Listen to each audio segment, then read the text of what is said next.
Hello students, how are you? My name is Gunal Subhash, Assistant Professor of English, Gopal Rao Patel Government Degree College, Bansa. I hope all of you are doing fine. In the times of pandemic, I hope this video finds you in very good health and happiness. So without wasting your time at home, please do watch online classes or our videos and be prepared for the upcoming examinations. So as part of online classes, I am today making you a video lesson and it will be available in YouTube. All of you can go to YouTube and watch all the lessons. Okay, so today's topic is the kitchen. The name of the lesson is The Kitchen. It's a poem by Vimala. The poem is feministic in approach. It questions the stereotypical notion of women in patriarchal society. It questions the patriarchal beliefs, how women are treated in domestic lives, how they are confined, how women are confined to kitchens. They are not allowed to go out. So all these things are discussed in the poem Kitchen. So there will be definitely a question on this lesson, and it will be for 10 marks at least. Okay, so please read the poem carefully. And it is also very important in these times to be aware of such topics. If you want to be progressive, if you want to be a liberal, if you want to be a free thinker of a free society, then you have to read such poems. It will break all the shackles of mind. It will make you think better. It will help you create a beautiful, equal society. So let us go into the poem quickly. Okay. Yes.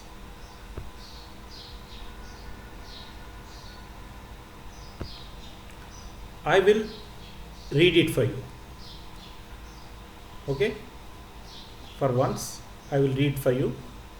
Please, students, you also try to read it with me. Okay. I will take off my photo. Yes. I remember the kitchens, flavor upon flavor, a mouth-watering treasure, pungence of seasonings, and the aroma of incense from the prayer room next door. Each morning, the kitchen awoke to the swish of churning butter, the scraping of scoured pots, and in the center, the stove, fresh washed with mud, painted, and bedecked, all set to burn. Okay, I will explain to you later. First, let me complete. We saved secret money in the seasoning box, hid sweets too. We played at cooking with lentils, and we played mother and father. in the magic world of kitchen, the trapped childhood in its spell. No longer playground for the grown-up girls, now trained into kitchenhood. Like all the mothers and mothers' mothers before her in the kitchen, she becomes woman right there. Our kitchen is a mortuary. Pans, tins, gunny bags crowd it like cadavers that hang amid clouds of damp wood smoke. Mother floats, a ghost here, a floating kitchen herself, her eyes melted in tears, her hands worn to spoons, her arms spatulas that turn long frying pans and other kitchen tools. Sometimes mother glows like a blazing furnace and burns through the kitchen, pacing, restless, a caged tiger, banging pots and pans. How easy, they say, the flick of a ladle and the cooking's done. Now, no one visits now. No one comes to the kitchen except to eat. My mother was queen of the kitchen, but the name engraved on the pots and pans is father's. Lucky, they say, landed me in my great kitchen. Gas stove, grinder, sink, and tiles. I make cakes and puddings, not old-fashioned snacks as my mother did, but the name engraved on the pots and pans is my husband's. My kitchen wakes to the whistle of the pressure cooker, the whir of the electric grinder. I am a well appointed kitchen myself, turning around like a mechanical doll. My kitchen is a workshop, a clattering, busy butcher stall where I cook and serve and clean and cook again. In my dreams, my kitchen haunts me, my artistic kitchen dreams, the smell of seasonings, even in the jasmine.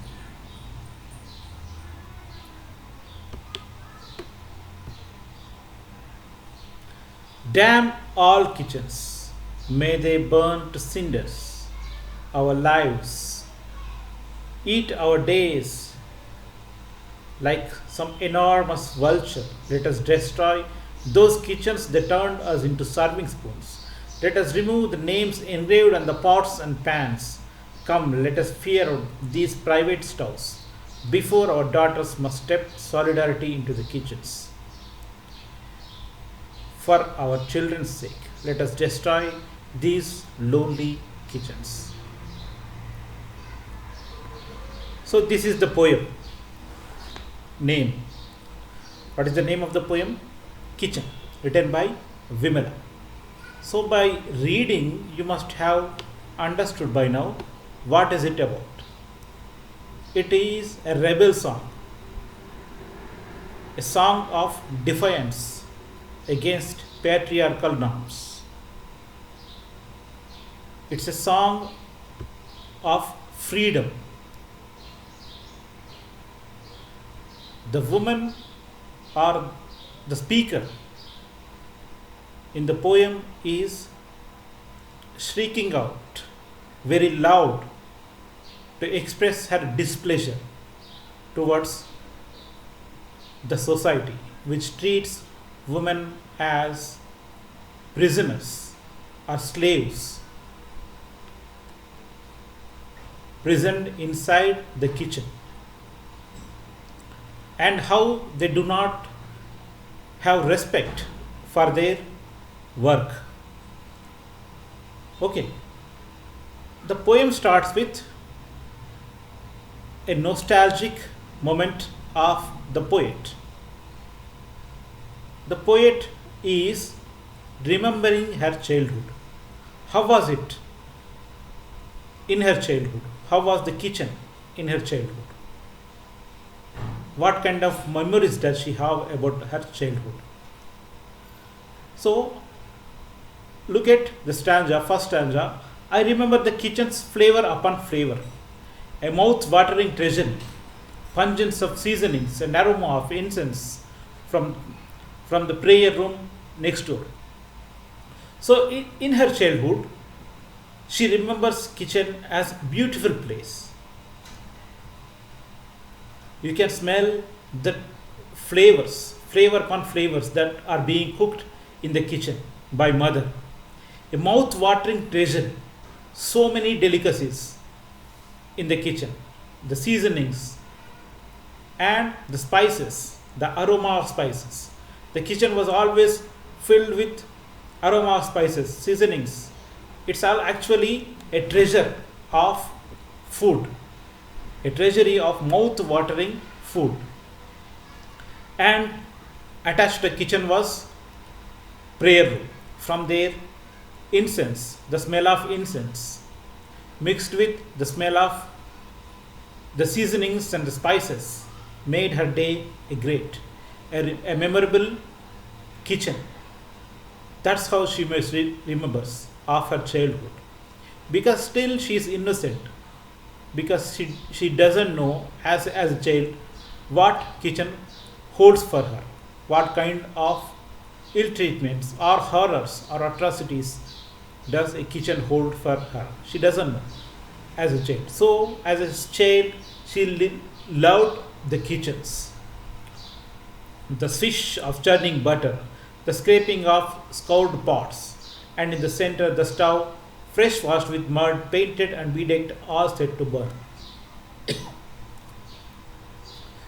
So she remembers her kitchen of childhood, not today's modern kitchen, but old kitchen where in which her mother.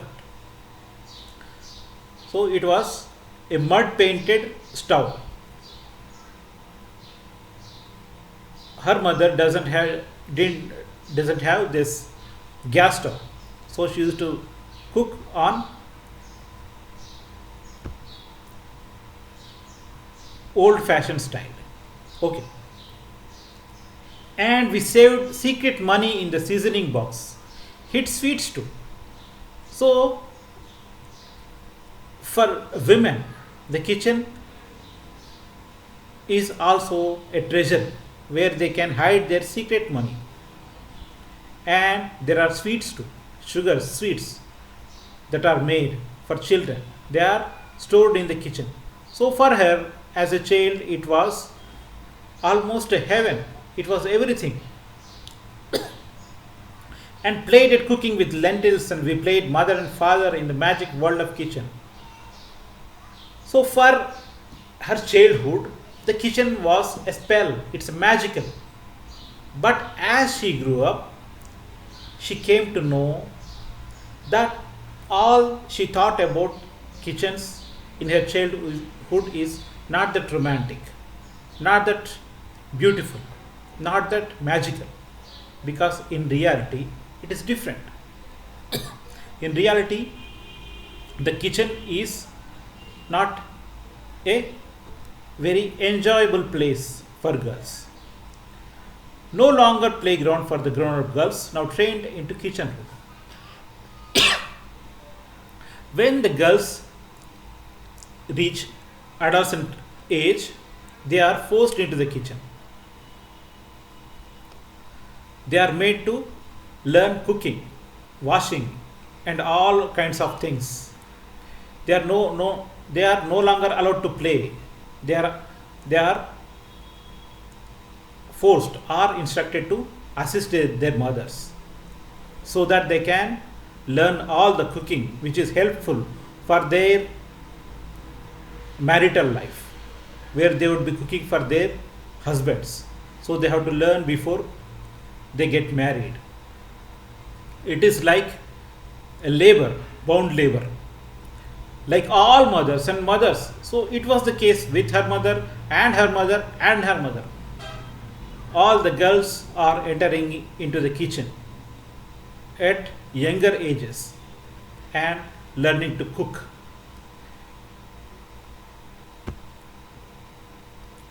Our kitchen is a mortuary pans, tins, gunny bags crowd it like cadavers.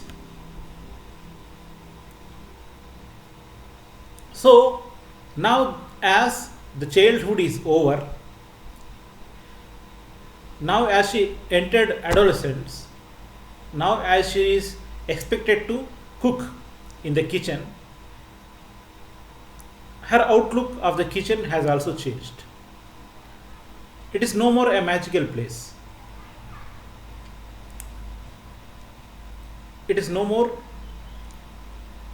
a magical place or a romantic place or full of flavorful place. For her, now it looks like a mortuary. Mortuary where the dead bodies are preserved. Pans, tins, gunny bags crowd like cadavers.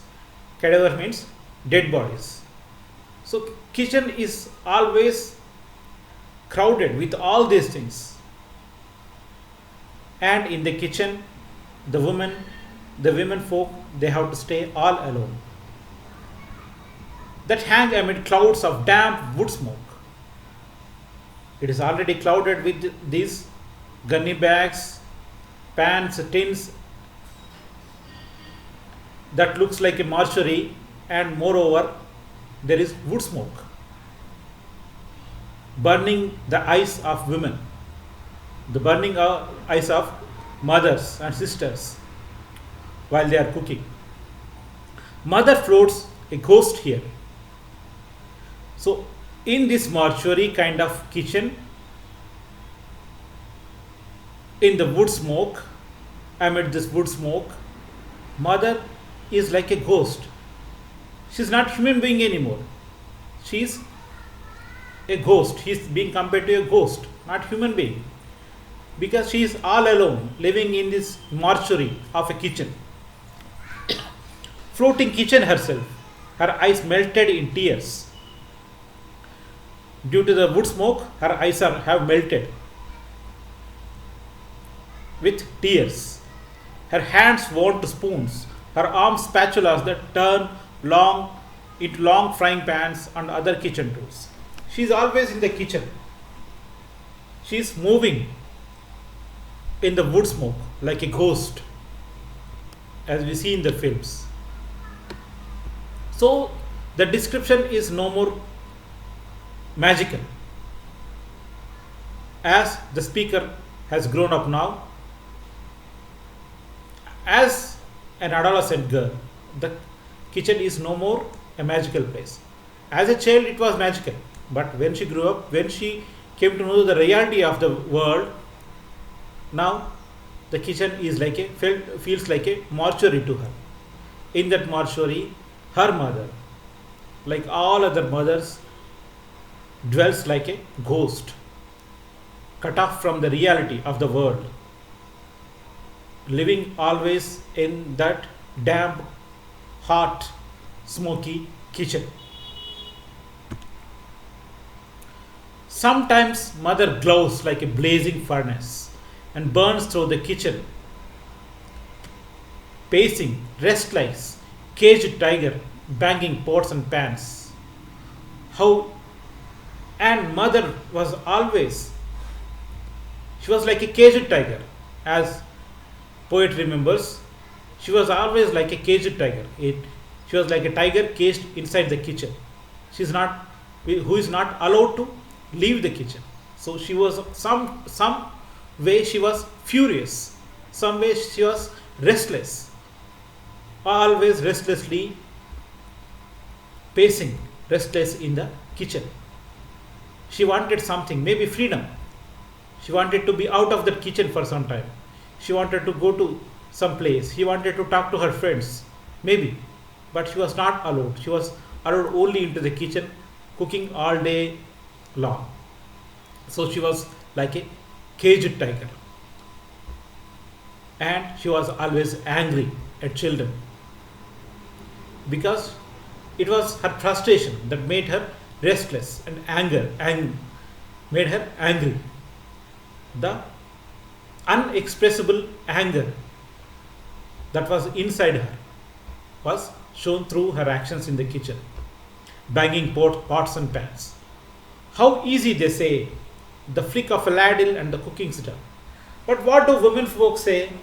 The women folks simply say that by just simply turn a ladle and the kitchen is done. Is it? No, it is not the way. Cooking is a very difficult process. But people do not understand. Just they make fun of women who cook by saying you just turn a ladle, you just move a ladle, and the cooking is done. You are not doing anything great, of anything of importance.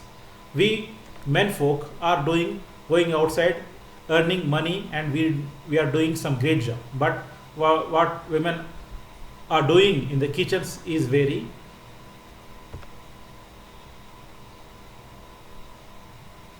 negligible.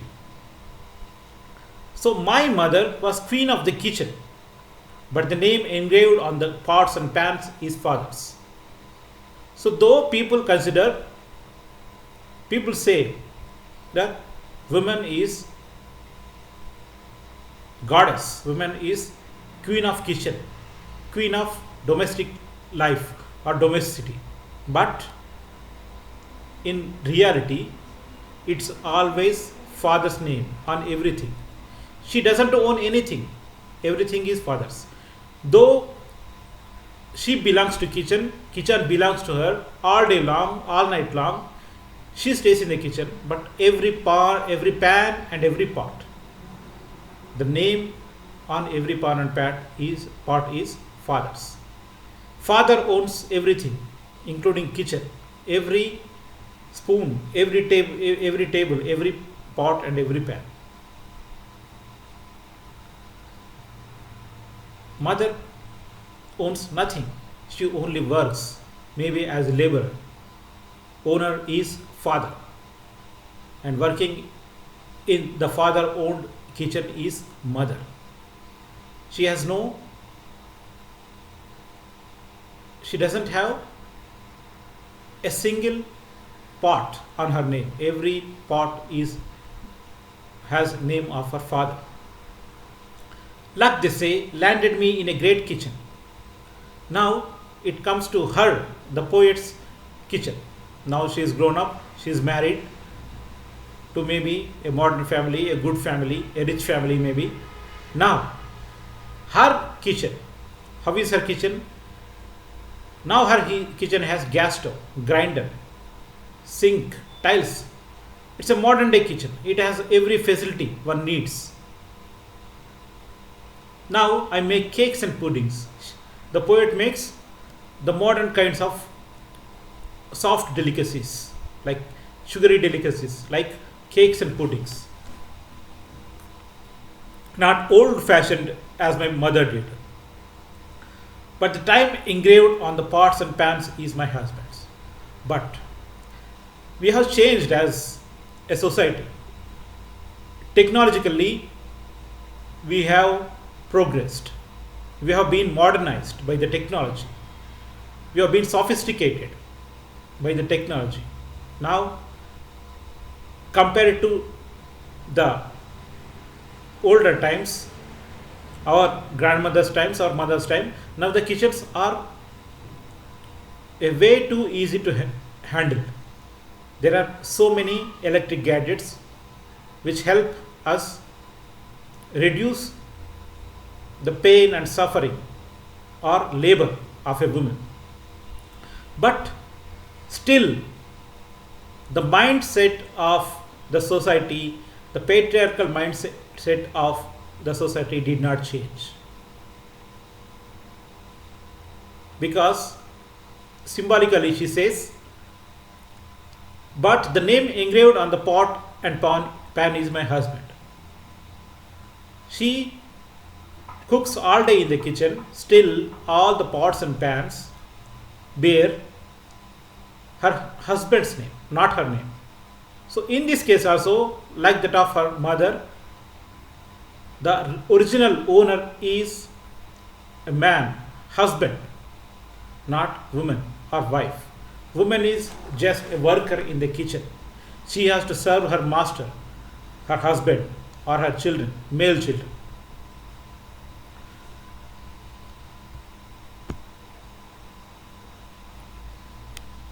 My kitchen wakes up. So it is about her kitchen now. My kitchen wakes to the whistle of the pressure cooker, the whir of electric grinder.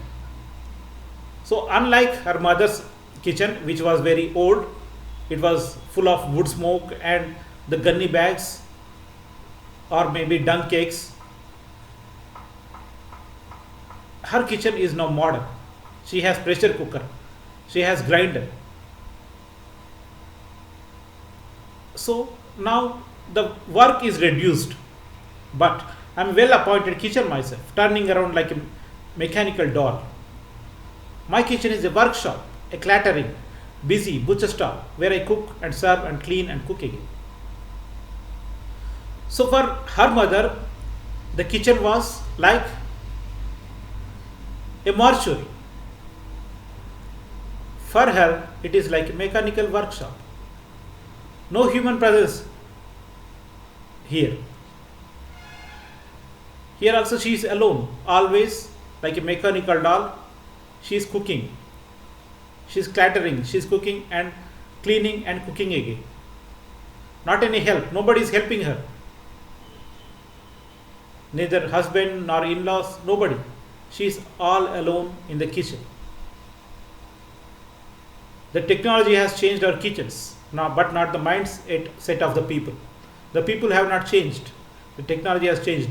The technology is modern, but the mindsets are still ancient, old, and traditional. Yet they want women to cook. Yet they want women to serve. Yet they want women. They do not want women to come out and have her freedom.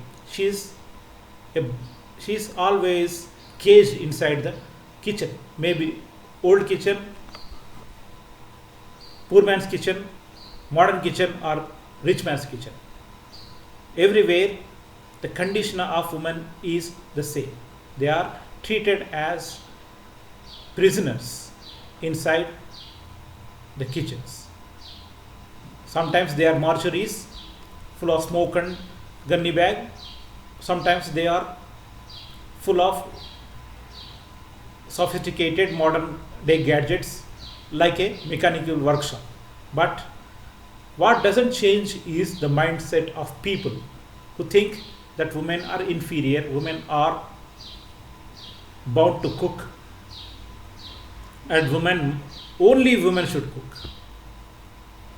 It is not the duty of people really think that it is the duty of women to cook.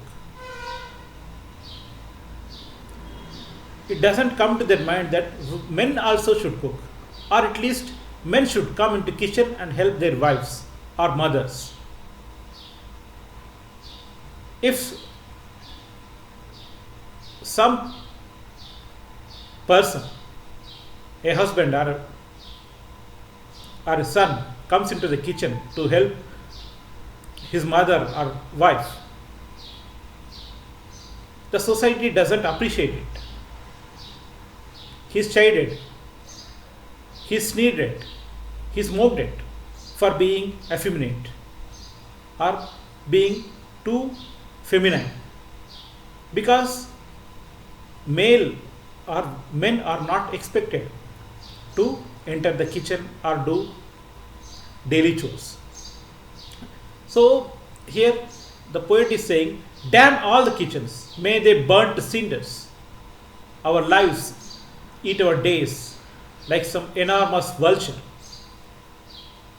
So she wants to destroy these kinds of kitchens. The poet doesn't have problem with kitchens, because we need kitchens. In every home we need kitchens, because that is where we cook. That is where we have to eat. That is where the food is prepared. So she wants to burn all these old kind of or modern kind of kitchens where only women work alone. Only women cook single-handedly all day long and all night long. She wants new kind of kitchens with new liberated minds of men and women who treat cooking as the job of husband and wife, who treat mother and father are equally responsible for the kitchen, for cooking. There should be love between husband and wife or our mother and father when they cook. They have to be, the women need not be alone. Men can go into the kitchen and they can help in some kind of way. Maybe they can wash the dishes, or maybe they can cut the vegetables, or if they themselves can cook, giving some freedom and leisurely time to their mothers and wives. Let us destroy those kitchens that turn us into serving spoons. Let us remove the names engraved on the pots and pans. So there should not be ownership of kitchens. The kitchen belongs to all. The kitchen pot belongs to all. The name should be erased. The male name should be erased. The ownership of men should be erased. In the kitchen, there is no master and there is no slave or no worker. Men and women are equal partners in every aspect of life. Either it is cooking or it is working outside. Both are equal partners in every aspect of life. That should be the thinking of people. Equality of men and women. Come, let us tear out these private stoves before our daughters make us step solid into the kitchens. For our children's sake, let us destroy these lonely kitchens. So, look at the last line. She doesn't say, let us destroy the kitchens. She is simply saying, let us destroy the lonely kitchens. So, we have to construct a new kind of kitchens. How can we construct the new kind of kitchens? By molding our ideas, our thoughts into building an equal society where men and women are equal, treated equally.